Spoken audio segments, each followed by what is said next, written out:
This is going to be a video tutorial on how to mark all of your emails as being read in Gmail. I'll be using a desktop PC for this. Let me jump over to my browser here. Okay, I've got my browser opened up now and I am logged into Gmail. To mark all conversations as being read, what you'll do is you'll go over to this box over here and you'll check this box. Then you'll go over to the center over here where it says select all. I have 8,350 conversations in my inbox. You'll have a different amount, of course, just depends on how many emails are in your inbox. You want to select this,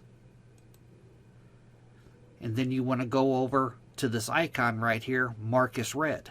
You're marking all those emails as being read. I'm going to click on it.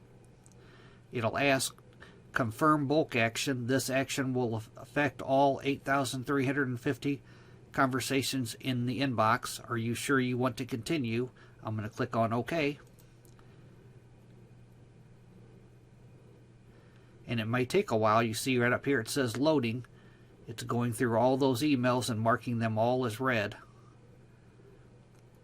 Now, as you can see, my inbox over here to the left side, I have no unread emails.